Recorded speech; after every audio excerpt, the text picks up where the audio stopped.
and welcome to our newest episode of Under the Finfluence. Jules and I are super excited to introduce you to my friend, Dr. Johanna Kohler. She is a good friend of mine. We spent quite a bit of time working together in Cayman that she'll tell you about.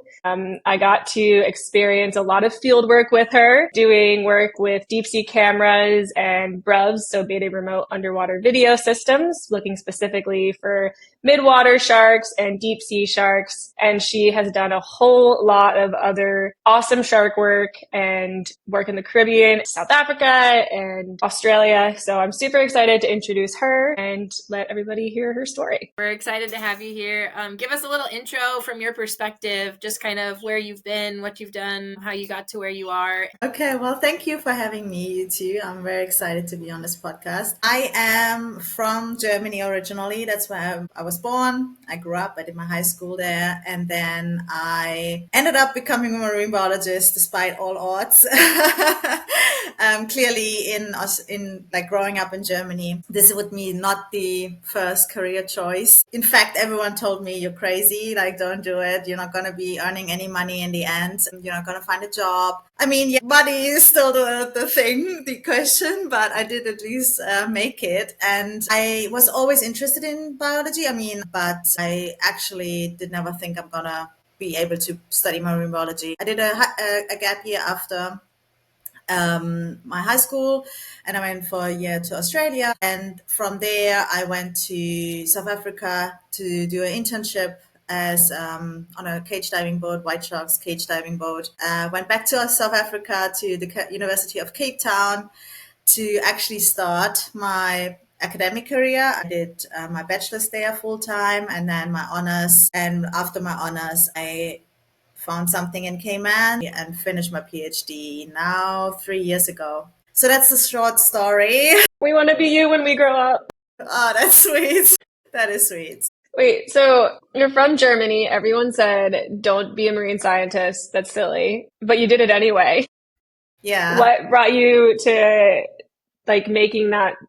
seriously making that decision? And then what brought you to sharks? Yeah. So like I said, I did the science path because I was never good in languages. So you could choose either languages like Spanish, Latin, or the science path. But I was always good in chemistry, physics, and biology and that side of things. So when we did a little school trip to Barcelona once, we did attempt to do an intra-fertilization with sea urchins. And I was so excited. I was like ready. I'm like, I cannot wait to see that first, split of the egg cell, because literally every single organism on Earth that's how it starts, right? And I'm like, oh my God, I can't see. It turns out we had the wrong species. So obviously they never split and it never happened. But that really got the fire started for marine biology in me. And also I've always been a water baby. When my parents asked me where do you want to go for holiday? I'm like, Italy or the North Sea, Germany, North Ocean North or Sea. South Ocean. It doesn't matter. Okay. Yeah, it's still ocean, right? Anyways, and I was interested in biology.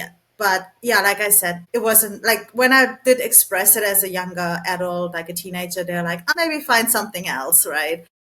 Classic. Yeah, classic.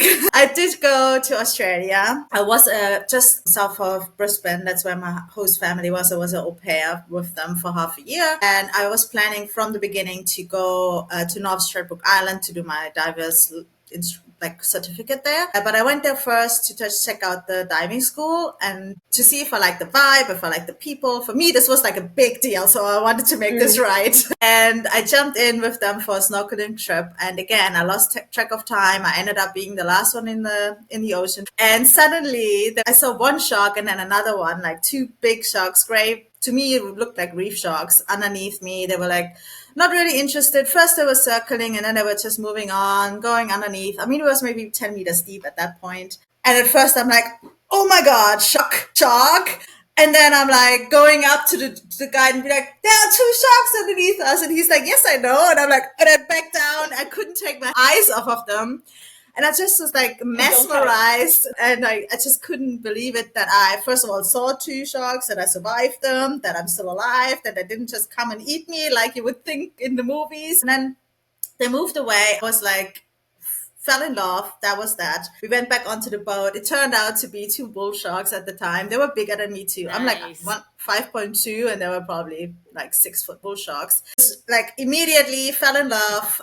From that point on, I was like hooked every single dive. Obviously in Australia back then, also that was like over 10 years ago. There was like on every single dive I saw a shark, and I was like kind of considering like, oh, maybe I should do marine biology. I did travel the whole country in Australia, and I also volunteered at Makimaya with the dolphins there, and every chance I could, I was like trying. Yeah, it's cool. I tried to like get more experience and whatever. And I also noticed like everything, I was just a sponge, like everything that people told me in like conservation in Australia, like working with people, I just absorbed like, oh my God, this is so cool. And I did it. It wasn't like a big effort for me to understand. It was like, it just clicked. But then I read a little book about I can't remember her name right now, but she was a pioneer in dolphin research and lady back then. Also as a lady, it was for her like this big thing. And she did the same thing. She was like, I'm just going to go for it. It's a passion. I'll go for it. I'll pull the plug. And then I read the book and I'm like, well, if she can do it, like, why should I not be able to just go? Because I was really scared. I was really scared that I'm not getting a job, because that was the thing everyone told me. And obviously you want to get a job eventually and be on your own, like, person. You gotta live. You gotta live. And I was like, but why wouldn't I be good? And honestly, I remember going back, I remember that my dad then, when he drove me, well, I did apply to different internships going with the timeline. I applied to different internships to get more experience before I really like decided to go to university, also because I had more time. And I ended up going to South Africa, to Mossel Bay, to work on a cage diving boat there for a while. And I really enjoyed it. The white sharks was another level for me, because I'm like, I'm not going to lie, again, I went onto the boat and I'm like, oh my God, about to see a white shark. How is that going to go?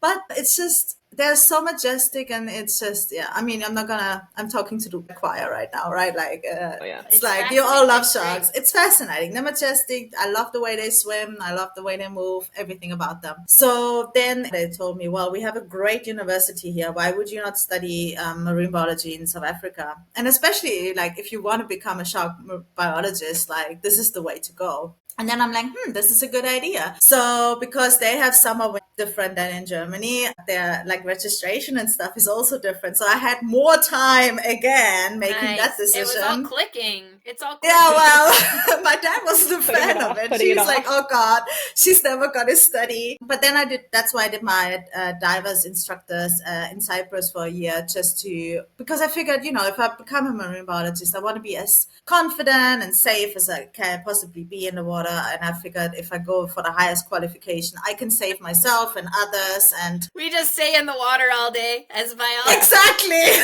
And we just get more and more qualifications. And that's, well, and I had time to spare. So I did that. Yeah, it's good. And then I registered. Yeah, I registered for the university. And I remember now going back to like people like, not believing in me. It sounds bad, but my dad drove me to the airport. I remember Frankfurt, our big airport, to like go international. And he drove me and he's like, I don't think you're going to make it. Like, I don't think this is for you. Dad. I know. He's like, I don't think you're going to make it, because he was just really scared. He talked to other people in the field, like other biologists in Germany that are like in our family or like bigger family, like circles and stuff. And everyone told them it's super competitive. You got to be so good. Like, only the best will make it and stuff. And so he got really scared and he told me like, you're not going to make it. Like, this is like, you're going to fail. And I'm like, but Dad, I said to her, like, Dad, why do you think I'm going to fail if I'm good at this? Like, I am actually enjoying it and I'm passionate about it. Why would I fail? So, well, but that was like, I'm going. Yeah. So they want us to succeed. Yes, it wasn't like him being malicious or like evil or anything. He was pure, like I'm a daddy's girl. So he wasn't actually, no, he supported me. Like, he didn't say don't go. He just said like, I don't think you're going to make it. Like, don't get your hopes up. I don't think this He's is trying like, to soften the blow. He's trying to prepare you maybe. for it. He's like, maybe. you can come home. He was really worried, give it your best. I guess That's also so, because I left the family, like I kind of moved you're overseas, far far away away. into a Yeah. dangerous country, if you want to call it. You know, they have more crime than Germany. I mean, that's a fact. So he probably was worried about that too. But anyway, so I did my bachelor's in South Africa, and I tried to volunteer like next to my studies. So obviously, I went into my schooling in terms of like, okay, I have my flaps on the side, you know, like when a horse has the flaps. Horses. Blinders, the Yeah, blinders. blinders. Thank you. I had those on, and I was like, I become a marine biologist for sharks. Like, I wanted to become a shark researcher. And in my world, everyone wanted to become that. So I was like, I need to be the best. Because again, my dad in my back of my head, right? I was like, I need to be the best so I can get a job later on. So I wasn't partying. I was probably the worst or like the most boring first year ever. I didn't party. I was literally just studying because I also noticed that I had to learn how to study again. I had a overall I had a 3-year gap year between my high school degree and then starting university, and it was in a different language, which I am not the best in at that point, you know. So I literally, the first semester, I would go in my lectures, I wrote down lists and lists words that I didn't understand, because thank goodness there were the PowerPoint presentation, so I could write down the words that I didn't understand. Would go home, and back then you had to use like a physical dictionary to look up every word. There wasn't Google or anything like that. Google Translate wasn't there yet. So I had to like look in the book up all these words. So I would like study until like 1 o'clock in the morning. In the mornings, 7 o'clock was the first lecture. So I had to be back at university. It was a really tough half a year. And I must admit, I almost quit first in that first half a year because of physics. I wanted to do marine biology and oceanography just because I was like, well, oceanography is like the basics for marine biology to exist. So if I understand the surroundings, I might make sense of biology also a little bit better.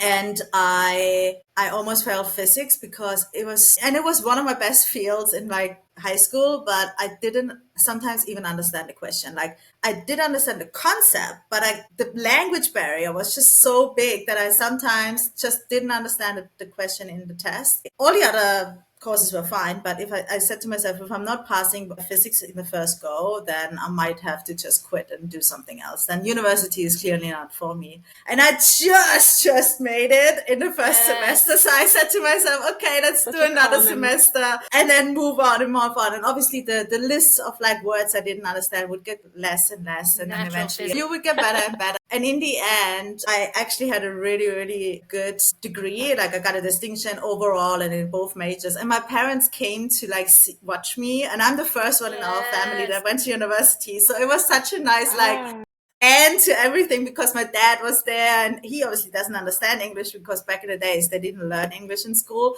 So I had to translate everything, and I'm like, and this asterisk next to my name means this and this, you know. So it was really, really nice. It was a nice little did he know. Little did he know he'd give you the best fuel with that warning, that send off. Yes, honestly, maybe that's what it was. Let me show you. Yeah, and I did my honors because in that system you had to do your honors before you could go further into masters. And I did my honors on like a shark, which was a compromise between like what the university could offer and also what I wanted to do. And I said, I don't want to do anything that the catalog was giving me because there was no shark project on there. And I'm like, I am working on sharks, whatever you want to do. So I did like heavy metal concentration on a dogfish. Yeah, and I had a look if that is like health for good for human consumption or healthy for human consumption. Yeah, and then after that I had my honors and then was looking into master projects and stuff. So was it healthy? Yeah, was there a data set? I want to know more about the dogfish too. The dogfish. So, well, the South Africa has like a fisheries institute, and they were doing trawls for like their data collection. And obviously in a trawl, it's like this big net. It collects all kinds of bycatch, all kinds of fish. And these dogfish were collected on deep sea trawls as bycatch, and they didn't know what to do with them. And I said, well, and then, well, my supervisor, she was into parasitology and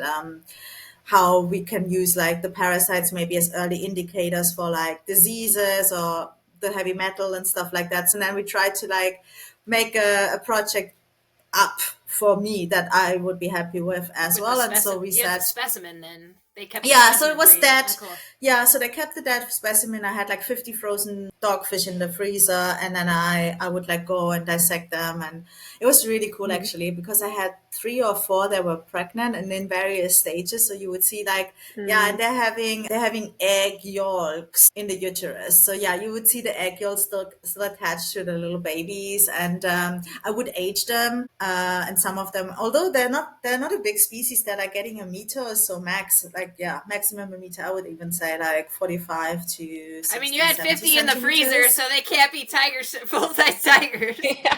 True, but they were really old. Like they were older than me, some of them. That back then I was in my 20s anyways, but like some of them were like 45, 50 years old, and I was just standing there. I remember like yesterday, and I'm like, oh my God, this little fish, it's like double the age of me, and now it is here dead. I was so sad. Moving forward, I want to work with live animals because it was just so sad. Like it really broke my heart dissecting all these dead fish, and obviously like a species or like an animal group that I love and that I want to protect, and then you see them dead in front of you, and I'm like, oh, I'm not doing my job right. Like, so I was like, I'd rather work in conservation and like working on a live animal rather than the dead one.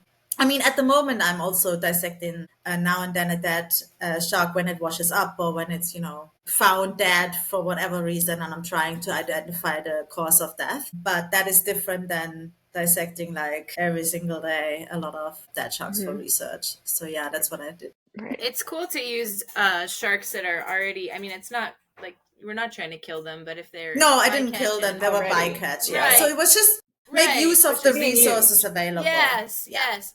And learn Yeah. more, well, with what you have at that time. This way, I then was like, okay, my way is going into more the live research. So yeah, that's what I did. And then it's as hard finding a project as not, because sometimes people are like, oh, I don't know what I want to do. Like, it's so hard. And I'm like, well, I was on the opposite end. I knew exactly what I wanted. I knew I wanted to work with like ecology and like, tagging sharks and like working like broths or anything like with live animals. And I also wanted to work somewhere where it's warm because I hate cold water. So I was like, I'm not going to go in the Antarctica or whatever. And I want to work with sharks. So I knew exactly all the circumstances I want to work with, but I didn't find a project. I wanted to do my master's, but back then in Australia and South Africa, there was nothing available. And so I tried to I emailed everyone around the world then to find like something that I want, because again, of all these like criteria that I had in my head, chasing the opportunity, creating your own almost. Well, yes, I did, because I got so many no's from so many people, or no reply at all, as it is sometimes. And then trying not to feel defeated and be like, no, let's keep going, and just take not no for an answer. Because eventually I came across this article, a news article about that Cayman government released funds for shark research. And I'm like, oh, wow, okay, hang on a minute.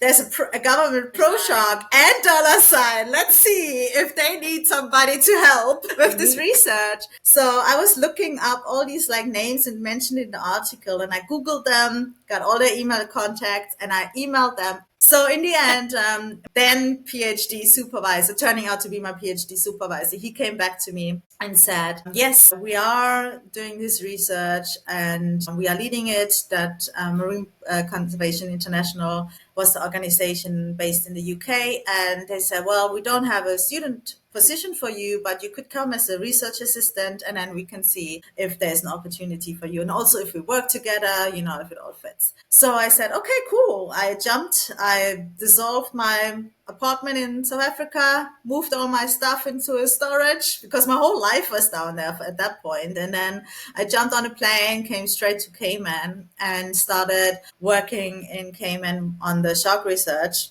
with the Department of Environment. That was in 2016, and since then I'm here. And you got a PhD out of it. What's your species diversity here for these methods around Cayman?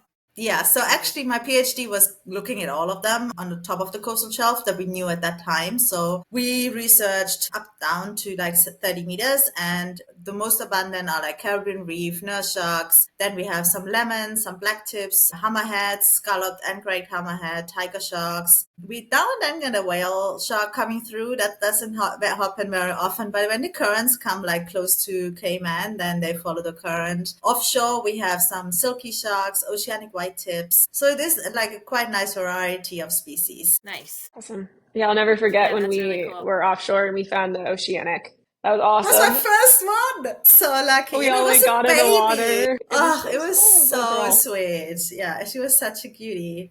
Like it was and like she like 1.4 meters or something. It was really sweet. Oh yeah, she's small. And like we were like, come closer. 'Cause usually I consider them like a more active species. I mean, we didn't go too far from the boat, right? Because we were offshore and that wasn't the plan. No. I mean, she was cautious. She was very gracious, very cautious. And she was we put the brev in the water. I was going to Then ask, she was curious. Yes. Yeah. When the people got out and we put the camera in the water, but no bait. Right? I don't think we had any bait left on the boat. And then she came right up to the camera. There's some great footage. Oh, nice. That was the interesting thing. She was just there. Like we stopped the boat to drop in one of the deep sea cameras that Christine was deploying. And we stopped and we were like, and then our boat captain was like, oh, there's a oceanic white tip. And I'm like, God, of course it's not, because I've been there for 7 years. I've never seen an oceanic white tip and I wanted to see one so bad. And he said, oh, is that a plastic bag? Because they have that white dorsal tip. And then that's what he thought first. And he's like, oh no, that's a shark. So she was just hanging out there, like just there. And then at the same time. We dropped the camera. We left it there for like 4 hours, 5 hours, something. Yeah, we did shorter deployments at that site because it was further offshore. So we didn't have but we moved away. We did some other work and then we left it running so long. And then we came back to pick it up. And then the shark was still there. Like she was just, that was just where she was hanging out for that time. And then, we got in to like just see how she is, and then she was very cautious, and then we got the camera in to get some good cute footage, and then she was interested, I guess, in the lights and like all that, electric currents and stuff like that. She came really close. She was so cute. We kept going back to that because it was like a bank out there, right? And so we kept going back to that site to do more of the camera work, the deep sea camera work, and several times there were silkies on the surface too, doing kind of the same thing. Something about that spot, or it is in the middle of nowhere where there is a little bit of a hump, so it might be, just. I just saw offshore footage from it's in South Pacific, so off Moorea, but it was one of the first times there that, real sharky people in the water all the time were seeing silkies and oceanics together at the same time. It was just funny that you just brought up those two species.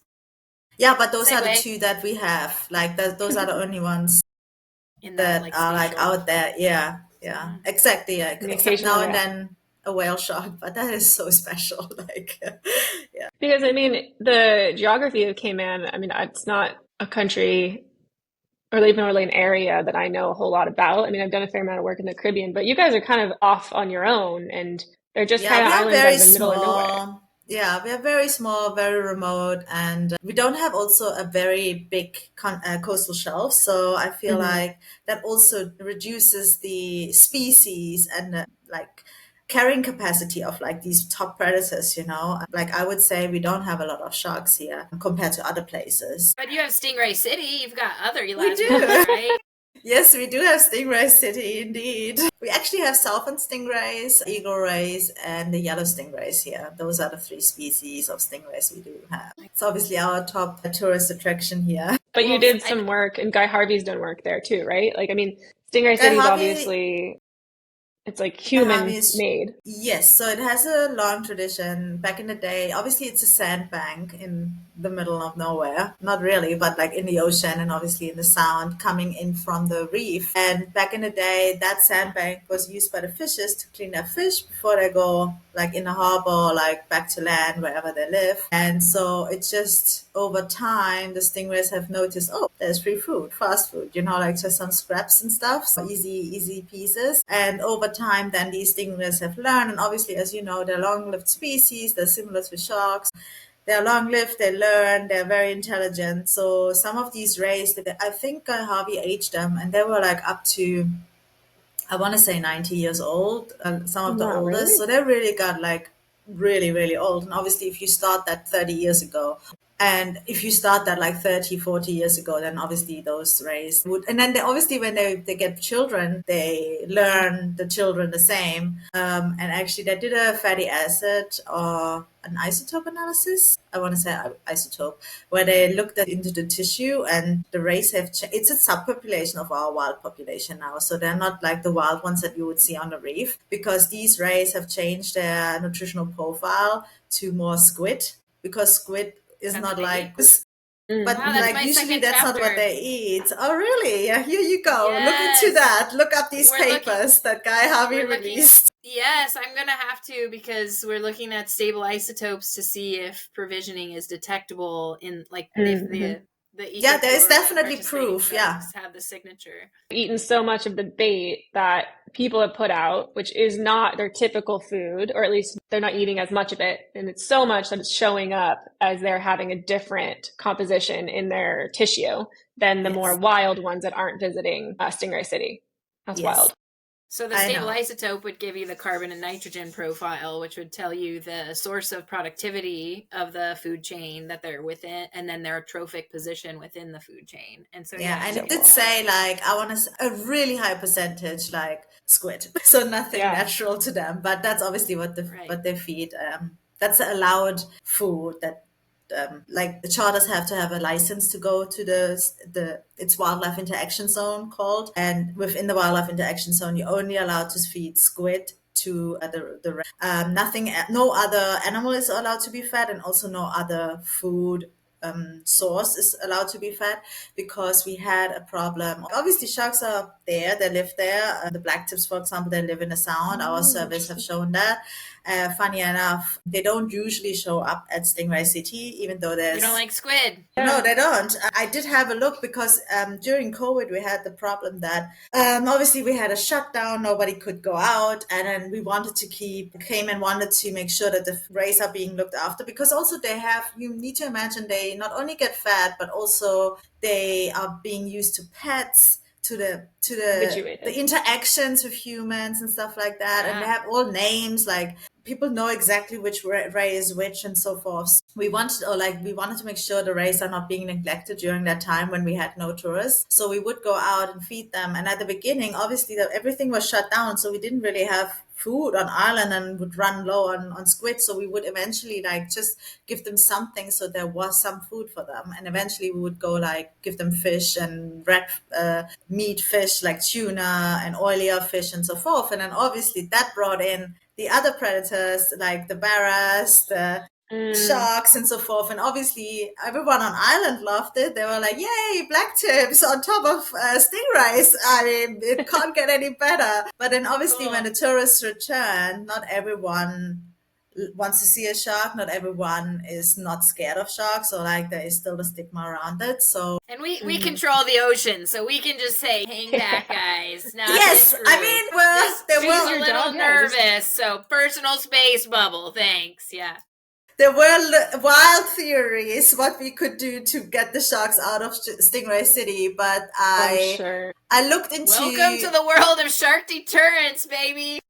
Oh, one idea was to pick the sharks up and drop them back in East End, which is 40... which is at the other side of the island. But I'm like, well, that shark can easily just swim back. Yes. They do that sometimes here with monk seals if they're too if they become habituated to, feedings or things, and the population's fortunately been recovered. I think we went down to 1,100 and we're only one of 2 remaining of 3 ever. Anyway, they'll take them from main island in very particular cases where it's a problem, and bring this sassy monk seal to a northwestern white island. And them folks, and I'm referencing the seals, take their butts hundreds of miles right on back. They're just going back home. Road trip. Yes. What the hell was that? They're like, I want to go over here where I know there's someone that give me hot dogs or whatever. Yeah. I mean, they know the ocean. But I would, if somebody puts me out of my home and drops me somewhere else, I would go right. The claw machine. Where I had a free buffet every day. Yeah. Absolutely. Now I have to hunt. No thanks. Yeah, but I went back to like the chemistry of the food and tried to make people understand that there is a reason why we feed squid. So, fish blood is based on iron, like human blood. That's why it's red. And then the squid blood and the cephalopods and so forth, they are all copper based, so blue. Hmm. And that is a totally chemical, like chemically a different profile. And as sharks, like having a very good sense of smell, they can extinguish and they are not as attracted to the squid. That's why when we feed the squid, I mean, yes, there might be a hammerhead coming through, but they are coming through for the race now and then, like once a year or something. Nothing, not And if all the there's like time. a crowd of people, they don't want to be there anyway, right? Like, Exactly. And that's what I'm saying. If we go back to like the normal food that we are like giving them, and then all the people in the water, the sharks will be like, nope, thank you. I'm not coming. And then to address some of these generalizations, just for our audience, I think too, is like, it's not that all sharks don't like squid, right? We're getting into species specific, we're getting into habitat availabilities, we're looking at age classes as well, right? So some like here, That's true. I think Yes. some of the smaller hammerheads, I think we use squids in our captive work, and they really like Interesting. I didn't know. Okay. the one thing we didn't talk about that I think would just be like a nice little anecdote is how you were used to be afraid to swim in the water, especially freshwater. Yeah, so I guess you grew up in Germany, but you were always an ocean girl at heart, always a water Well, girl.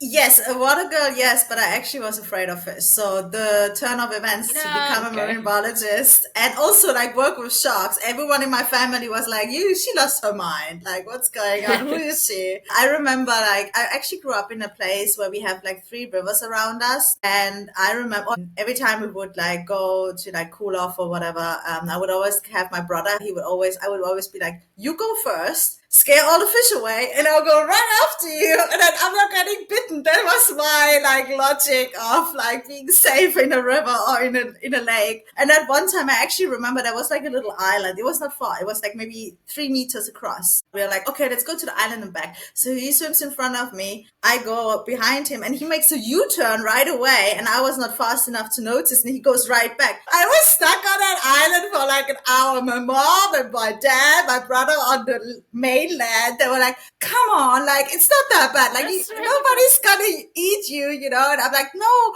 Like, to my brother, I was like, come back. And then you go, and I go after you. And he's like, nope, you can do it. You can do it. And I was like, not going back without somebody bodyguarding me to swim back. I was afraid of fish. Wow. Sticking to the gun. I mean, I don't blame you. I don't love fresh water. Fresh water kind of freaks me out, but never had a problem with fish. Yeah, I prefer salt water, but yeah. Ocean is definitely better than rivers. I feel like there's like quite a few people that I know that are gotten into marine science, like quote unquote later in life. So I would say like high school time, maybe college, who like maybe at least in the United States came from the Midwest and had like a fear of fish just because they had never been around them, or have a better appreciation today for the ocean because they didn't have it growing up. I don't know, Jules, if you agree, but I feel like so many marine scientists that I meet are like from Ohio. I don't know. Maybe that's just my anecdotal life story. I know people from all over though too, but I could see how, because I didn't connect with the ocean super well when I was young. Like it was there and it was cool, but it was like it was later for me too that it became more of a draw and this like kind of mystique, this kind of like, I want to know more. That kind of trail, I guess. I mean, I gotta say, I'm not a big fan of aquariums, but I think for people that are not close to the ocean, that is the only way they can connect to fish, to ocean, all of that. And I feel like if you can run an aquarium really well in terms of like, species appropriate, you can change them out. I was working actually as a volunteer for Two Oceans Aquarium in South Africa. So I saw like how they can do it in a really nice and like humane or animal ethically way. Yeah. And I think if you run an aquarium appropriately, there is actually a lot of merit in it. And then, people that are like not having this access can actually connect and maybe become ocean enthusiasts and conservationists. Yeah, I grew up next to Monterey Bay Aquarium, relatively close. It was like, yes, and that was like a field trip at a certain grade level. All the classes would go and do this whole day at the aquarium. They're a very, very good aquarium. Yeah, I heard about it. It's really cool. If you're ever in the area, highly recommend. Yeah, I will one day. One day. She's already been everywhere else. Well, can you tell us a little bit more about some of the work that you've done in Cayman? So when I came onto Ireland, as I mentioned, I was a master's student and turned into my PhD. So the research that we were doing then was just limited to the upper 30 meters of the coastal shelf. And we used RAFs, underwater baited remote underwater video cameras. Let me do it right. And then acoustic tags, photo ID for population sizes and stuff, estimates, and also citizen science. The citizen science part I started myself when I came onto Ireland. It's a unique program. We are logging all dive information, so not just the sightings, but also the dives. Where they don't see sharks, and we are involving the entire dive community on Cayman. It's the dive staff, private divers, and it's running since 2016. So it's a really cool initiative, and also it gives like the benefit of working with the community. It's outreach.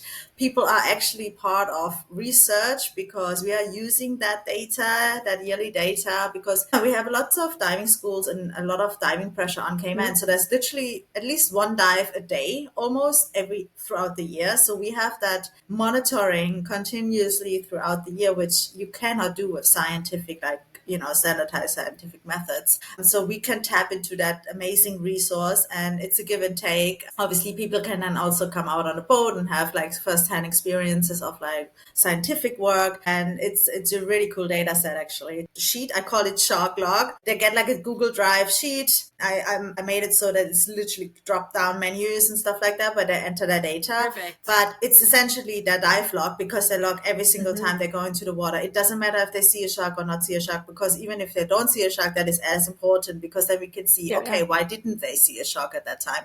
But we know they looked. So that's the nice thing about it, yes. And we do see the hammerheads. When I got to Ireland, everyone told me, in the summer we have like a hammerhead season. And in many places that's the case. So I just took it as a given.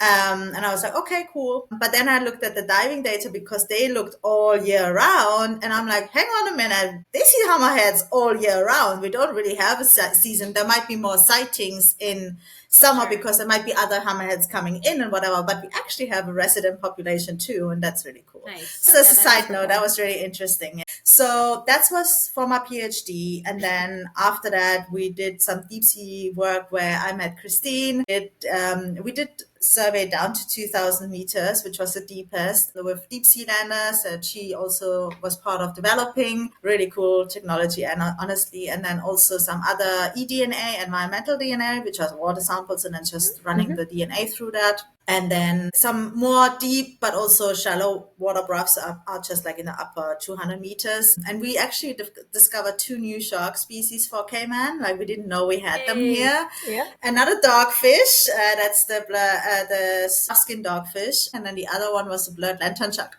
Personally, my favorite. It's such a cute shark.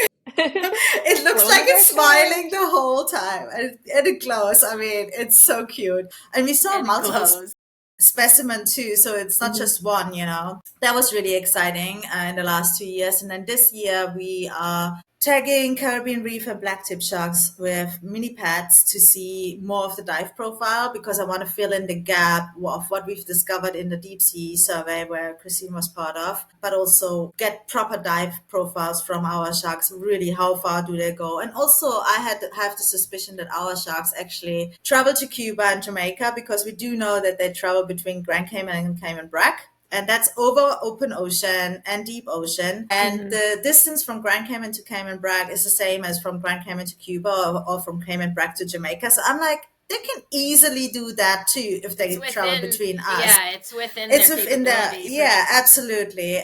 But nobody has really put these satellite tracks on the Caribbean reef sharks yet. So I want to see where they're actually going, because I have the suspicion that they're not staying just in Cayman all the time. So that's really exciting. Yeah, and honestly, like the research that we are getting, like just the preliminary results, we're like in the middle of the data analysis right now, but it's so cool. I cannot wait to actually talk about it when it's time, because it's really, really exciting. Yeah, what you said about the PhD, I mean, and I don't think everyone need to go, like, do what you're best in. And if university is not for you, then do something else where you're passionate about and what you're good at. And same with the PhD. I did it because I didn't know any better. Like when you're in university, you are surrounded with like a lot of academics. Everyone has a PhD or is a professor. Obviously, that's your lecturers and like your the people that you like look up to. But even like your peer groups, everyone is like, you need to do your bachelor's and you need to do your master's and then you need to do your PhD to get a job. It's a low key pyramid scheme. JK. It is. It really It is. kind of is. The universities want to keep you. They make money. Nobody wants to tell you that there is also a different way of doing things. We have students, or when students come for my advice or whatever, I always say, think about what you want to do. If you want to work in the field, if you want to do conservation for an NPO or an NGO or for government or for whatever, think about the end result, what you want to do, what you picture your job to be, and then think what you need to get there. Don't overqualify yourself in terms of like do a PhD and then do something where you don't need a PhD to do, because you might lose a lot of time, lose a lot of money to get there, and then also just the mental strength and toll that it will take on your mental health to go through all of that. What do you mean it's a walk in the park? It's a walk in the park. It's not. It really isn't. It really isn't. Right. So, I remember you and I were sitting on the boat, and this was when I was in my master's, but you were like 6 months or something away from defending, I think. And you were so stressed out, and you were like, do not do a PhD. And I was like, oh, I'm not planning on it. I'm not going to do that. I'm done. Like, this is like, I'm not going to do that. Hell no. I'm moving on. And, I'm getting 2 masters right now, back to back at the same time. And then, I didn't listen to you. Yeah, I tried to look out for you. I mean, what can I say? You can't blame me. Committed to the game. Yeah, Dr. Chris. Yeah, we just got to work on saying no. Yeah, I was going through a really hard time too. So obviously, the longer you are away from something that has really impacted you, the more like you're like, okay, it wasn't that hard. You heal, I guess, yes. But also, I was in the middle of it. I was really under a lot of pressure, a lot of stress. I had like symptoms that I then not knew what it was, but in hindsight, I knew it was really symptoms where my body told me, do not push yourself harder. And I did because I didn't know better at the time. So I feel like, but I'm still telling people don't do a PhD. I mean, there's a whole bunch of reasons. I think people should really, really think, you're right, about whether or not they really want or really need the PhD, especially if and it's okay to change. It's okay to pivot. Some people don't know, or you work with different people, or life changes, and you can, if you don't finish it, I know plenty of people that have pivoted and been, I mean, I think about it sometimes too. Who doesn't? But yeah. That's supposed to enjoy it. Do you have advice for people that are given your experience and I don't know, when times get tough, I guess, or bodybuilding? I have to say, you were in the middle of like about to do like a bodybuilding competition. Okay, that was true. I saw you like meal planning and. Yeah. We already went through this in the beginning. She's clearly here to be the best and to strive for it. So the low grade kind of effort is just not possible. Well, yeah, I guess that's the problem. And because we are passionate, right? So I did my PhD on a topic where I am fire for sharks. Like, you just need to say the word and I can talk with you forever. I can be your best friend. Like, that's it. So it's hard when you're so passionate about something, and obviously you want to do a good job for it. And I also wanted my PhD to be somehow meaningful, because I'm like, well, I'm analyzing a data set that is 10 years from the beginning of shark research in Cayman. So I wanted to do a job where I also could then give information and results towards like conservation management, where we can make meaningful decisions and like better the life for sharks. Like, I want to protect sharks. I want them to thrive. And I think it's hard then to sometimes, put yourself first when there's so much on the line, like your career's on the line. You feel like, you are trying to change the world. Yeah. Your grades are on the line, like everything, your reputation. But then also like, I think one of the major things, but that's not just for PhD students, that's for everyone. Get your sleep, get your nutrition right, like, feed yourself, look after yourself, and listen to the little signs. Like when you should take a nap, then you need to take a nap because you can't run on an empty battery.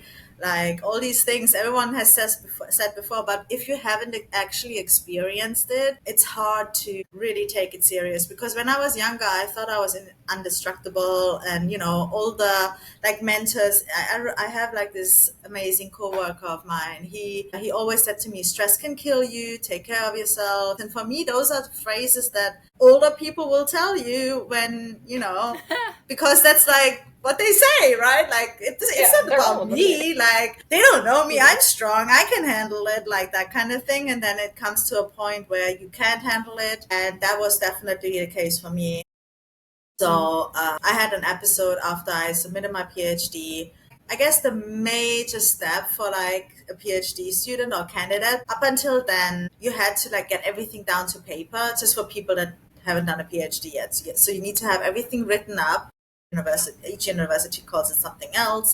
And then at that viva, it will be decided whether you get your PhD or not. Most of the time, there will be some minor revisions, but that's still fine. You still got the actual degree. You just need to, before you hand in the final piece, you make your little revisions. It can be sometimes minor things like typos and commas and stuff like that. Sure. It could be also a little bit more than like, add another paragraph and clarify a point or something. And then you hand that in, and then you really are done.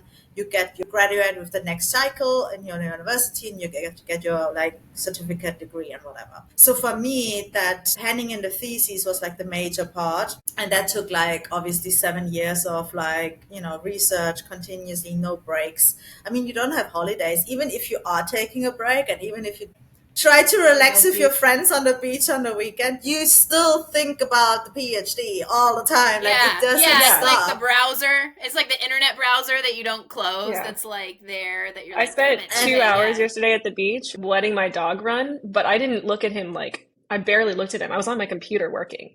I was like working with data, sitting on the beach. But like I'm doing, I'm multitasking. The dog's getting exercise, I'm getting sun, and I'm on my computer. Yeah. Which in the moment sounds so smart, but really is indicative of like I'm doing a lot. Yeah, and even if you are trying to relax, even if you hadn't had your computer with you, you would have felt guilty for not having your computer with you. I've been exactly. And you would still think about it. And I think this is exactly what it is. You're pushing that whole thing up the hill, and it just gets harder and harder and harder, but you also should need to rest eventually. And I think that was the case with me, because when I met you, Christine, I told you like, oh my God, I have this rash, like my whole face is on fire. You wouldn't see anything, but I felt like I had this rash. And I even went to the dermatologist, and he's like, no, this is your nerve endings in the face that you are describing to me. You need to rest. And I started crying. I'm like, how am I going to rest? I have to do this thing. And it's hard to like put yourself first, especially in the last few months when you just want to get done. Just cranking it, yeah. Yes. And then in the end, for me, it was like I finished it. I submitted it. I was so happy. I actually wanted to take a break. I couldn't really do it because I prepared a presentation for my coworkers about the PhD, so I could like summarize everything, the major results and stuff like that. And then also I remembered like every time I would go out or I would see people and they wanted to congratulate me, well done, like you submitted it. I couldn't really speak, like my tongue was so thick I couldn't like actually pronounce the words. And I remember even on the presentation then that I did like a week later, I really struggled. Like I felt like I had a stroke. I couldn't actually physically speak. A physical thing. Like the physical thing, and I felt like head fog. I like was so dizzy and all of that. And then a week later, like 2 weeks later after handing in, I had like a big like blackout, and suddenly it got black. I couldn't see. I was alive, and I could breathe, and I knew where I was, and I could also respond to questions like next to me because I had two friends left and right. But they would tell me I would suddenly have like sweats all over my body. I got white, and I internally was fighting against death. Like I literally was fighting. There was this black, it was pulling on my chest, and I knew if I would let go and just go, because it would have been so easy to just let go. I was really tired. I knew I'm never going to see my friends again. I'm never going to see my parents. And the only thing I could think at that point, it was the most terrifying thing in my entire life. The only thing that I could think of was, I haven't even lived my life. Like, I just submitted the PhD. I want to live now. I actually want to live. You're still thinking about the PhD on the brink. Yeah. Oh my God. Yes. So, and in hindsight, I do remember actually in those 2 weeks where I was still like, wrapping up a few things like the master thesis, like the presentation for my coworkers and stuff like that, and other things at work, because everything has to do with sharks, in my world. I do remember this little voice in my head where I was like, take care of you, Johanna, take care of you, Johanna. And I just ignored all of it. Even though I tried to scale back, it was still too much. And I did go to the doctor after to see what was happening, because it was so scary. I would still took me after the site came back, I had another 3 hours or so where I was like, I'm not moving, I'm not getting up, because I know if I get up now, I'm going to collapse. So it took still a while for me to feel okay and actually to go home. And while I was sitting there, I'm like, oh my God, how is it going to be tonight when I fall asleep? Am I going to wake up the next day? What's happening? But then when I got home, I just knew inside I'll be fine. I did go to the doctor the next day, and she also took my vitals. Everything was fine, but she did say to me, this was probably just really stress, and your body pulled the plug from a computer and just did a whole reset. So I did take a week off after that. Yeah, good. Yeah. Yes. Understandably. Yeah. And since then, I'm more mindful. I take actually lunch, an hour lunch, just chill. Well, now you can, because you have a 9 to 5. I'm still struggling because in our field, you know how field work is. Sometimes you need to get up really early. You have long days because you're working with nature. But I do try, because I also have a team now where I'm the project leader. So I'm also I feel responsible for their health and their mental health, and I'm not overdoing and over putting their workload, just so everyone still has their rest and also the time for themselves, because I think that's really important. I love that for you and your team. Thank you. Thank you. I'm That's trying, but it's still a struggle. Yeah, it's not. Yeah, it's a struggle in our field. Wasn't there a book that you connected with then after that experience? Yes. I mean, again, as a scientist, you want to understand, right? And I felt, oh my God, why am I the only one that does a PhD and then goes nuts? And I talked to a lot of friends of mine, and I had this beautiful because friend the rest of us mine. are nuts during it. As I explained to her what happened to me, she's like, hang on a minute, I read about this recently. And she read a book that was called Burnout, and I actually have it here. Yes. It's called Burnout, The Secret of Unlocking the Stress Cycle. And it's from 2 PhDs. One is a PhD and the other one is a psychologist. Nice. The Secret to Unlocking the Stress Cycle. And they actually described in this book how a PhD and what they go through in their different stages and how you need to close the stress cycle. And that actually helped me, because now during my work, I feel like it will be an ongoing struggle, even though I'm not doing a PhD, but now I'm doing a 1-year project. You're doing your field work, you're doing a data analysis, you have deadlines, all these different things. And I feel like I'm trying to take more of these the understanding of the psychology and the mind into account, where I'm like, okay, I need to finish my stress cycle. So I use, for example, the gym as this way of releasing the stress, and then I have some food, and then I'm gonna maybe meditate for 5 minutes or something, and then fall asleep. And actually, funny story, because you brought the bodybuilding up earlier. I did start the bodybuilding just for the sharks, actually, at the beginning, because I'm a woman. Women, or most women, have no upper body strength. Yet I did start it to become stronger, to do the work, because I feel like it is tough work, it is physical, and I wanted not to be always depending on somebody else to help me. And so I tried to build my upper body strength. But then through that, I actually fell in love with the whole science of training and nutrition. Again, scientist mind, I'm my own experiment. I try different things, but it is also nice to have that other part of me where I can be like totally removed from like conservation, sharks, and just be in that whole bubble, because you can get so stuck in it, and you need to sometimes just go and like switch off and do something completely different to have that balance. I think that is really important, to just not that identify yourself or define yourself as like Joanna, the shark researcher, and that's it. Because obviously I love sharks, and I'm, you give your life to it in the end. You change your lens a little bit. You step your perspective. Step back. Who else am I besides this career? Because you need to have something else as well to like. Well, I mean, like, how many people in your lives, because I get this and I know I'm not the only person, especially as a woman, how many people in your lives that aren't like super close to you but know you as the shark girl and like forget your name?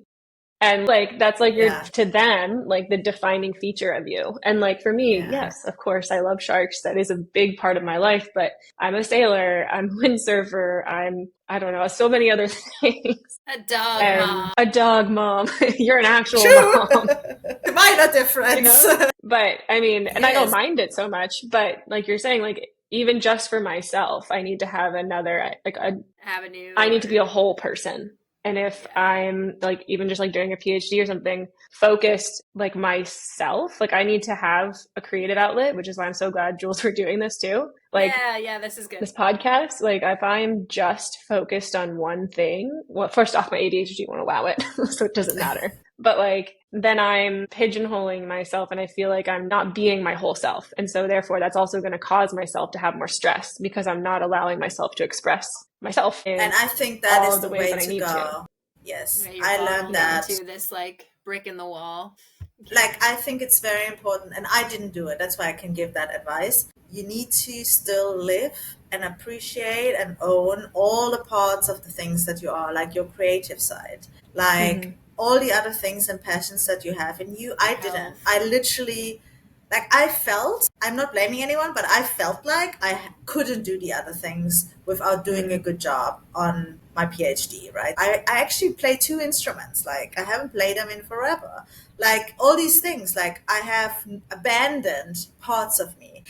And you like always thinking about it, always talking about it. You do not get out of that cycle. So I try to intentionally find also friends that are not in that bubble. So that I can also like just I think that is also very important, to not always just look at that from our like work angle, but also see the world for like of an outside lens. I think that's also really important. Or even like people that are in the same kind of life time, like time in their life. I've started like a conversation with them with like, like tonight we're not talking about the PhD. Tonight we're not talking about this thing, and we're just opening a bottle of wine.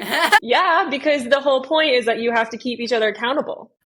Right? I see what you're saying. Okay. So you're sitting there and you're saying tonight is like, you need a distraction, right? But like tonight, if I start talking about the PhD, hit me, which I'm fine with because you're my friend. But like, if I start talking about the PhD, like I owe you $1 or like, just stop me. I guess that's fine. Yeah, that's good. Because then you realize how often you're about to say something, right? And you're like, you have to stop yourself. You're like, oh, hang on a minute. It's like the swear jar in New Girl.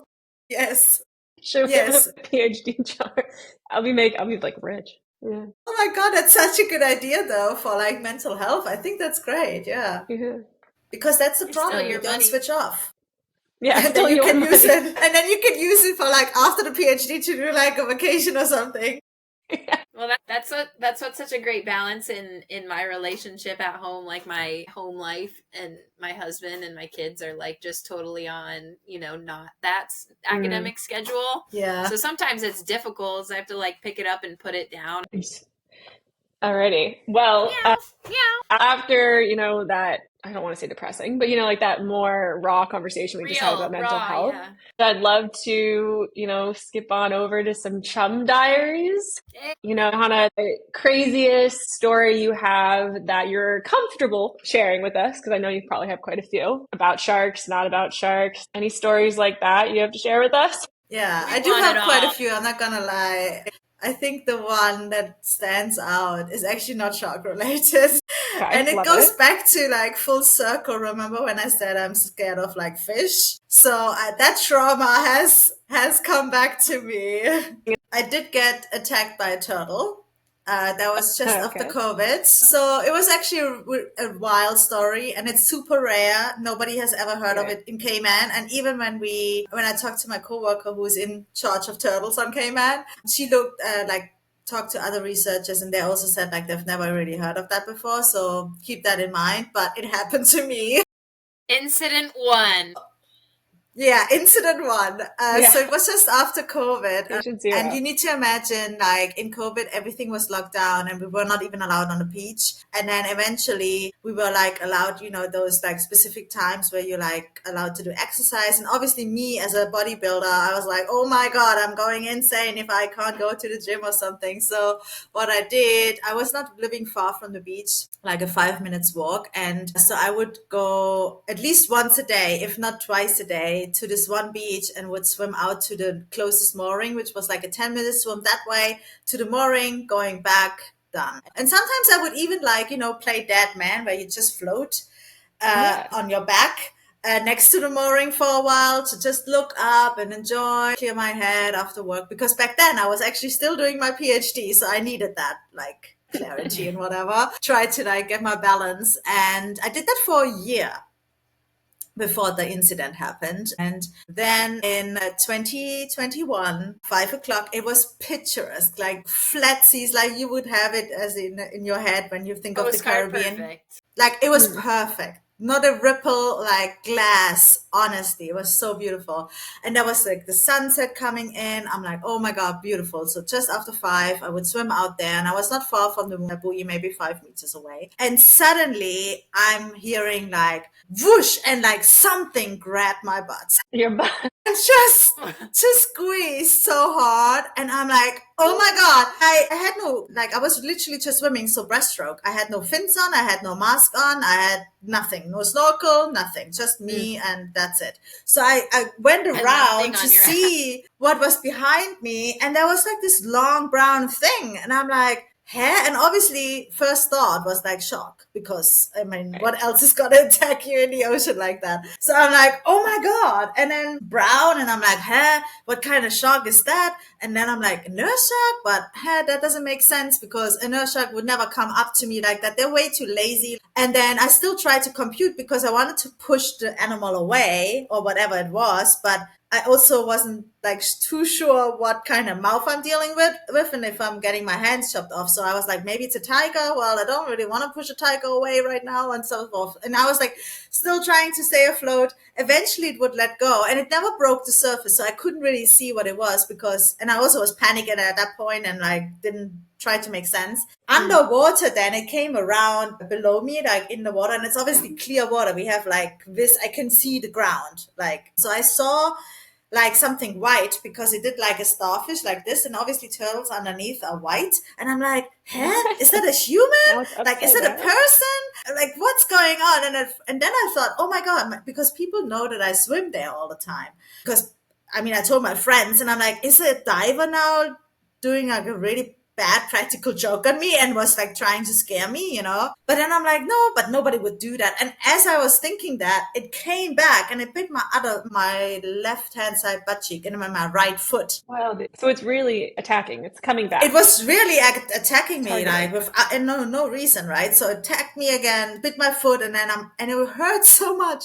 And I'm like, oh my God, who has such a strong grip, And I'm trying to fight it off with my feet. Eventually it let go. And by that point, I was like, okay, where's the next attack coming from? So I was doing circles around my own axis. And then I see this turtle head pop off out of the water, maybe 5 meters away from me. And it was a hawksbill head. That's what I remember, the overbite and everything I could see. Mm-hmm. And the turtle looked at me like, dude, what's going on? And I'm like, oh my God. And suddenly all of the pieces made sense in my head, and I'm like, oh my God, that was a turtle. So I was gunning for the shore. I've never swam so fast that stretch of ocean in my life. I also looked back the whole time, totally paranoid now that turtle came after me. And all I could, like, my heartbeat was up here. I felt so small because I could see where it happened. I was not that far, but nobody could hear my scream. I was screaming. Like, help. And That's also, scary. like, I freaked out when I saw it at the first time. So that was just out of surprise, a scream. Nobody was, like, actually noticing that I was screaming. I was then swimming back, and all I could think of, I'm like, I don't know if I'm bleeding right now, if there's like a chunk missing, if my foot is still attached. The only thing I could feel was pain. So I swam back, and then there was a lady coming into the ocean as I came out, and I said to her, and at the beginning I said it was a turtle bite, and everyone would always start laughing when I said that. So I changed it to turtle attack, because that's what really was happening. It's not a bite, it was an attack. And the lady, I said to her, like, hey, can you just check my butt? Because I'm not sure I got bitten by a turtle. And again, she started laughing. I'm like, no joke. And my foot at that point was bleeding. So she was like, oh, hang on, something is serious. So she looked and she's like, well, it's fine. Like, it broke the skin. My foot was bleeding. I'm like, okay. Then there was a family with kids. They gave me like their wipes to like wipe off at least the worst part and stuff. And then I was like limping back to my car because I couldn't put pressure on my foot. I had struggled to drive back because I couldn't really sit and I couldn't really like use the pedal, but I made it. And then funny enough, like I was living in a complex where there was also a vet living, because I'm like, oh my God, what am I going to do? Like maybe a cream, putting that on, like, for antiseptic and stuff. And the vet just pulled in front of me, and I'm like, well, yes. I stopped, parked, and I'm like, hey, I need your help. And so she came, she put like some cream on me and like gave me some stuff. I guess for animals it works for me too. And then I didn't really think of anything. I was like, it will be fine. Like, it will be fine. That's usually my response to when something happens like that. But then I took some painkillers, like ibuprofen or something, and I went to bed, and then I woke up in the morning at like 5 o'clock, and my foot was throbbing. I was in so much pain that I was like, oh, maybe I should go to the hospital. And I did go. The doctor and the nurse were checking me out in the emergency entrance, right? And they're like, what happened to you? And also I didn't know what it looked like at that point, because I had to look into a mirror to see like backwards and whatever, because it's in such a stupid place. And I'm like, I got bitten by a turtle. And they're like, what? Like, nobody ever believes me when I say, right? And then eventually they x-rayed my foot.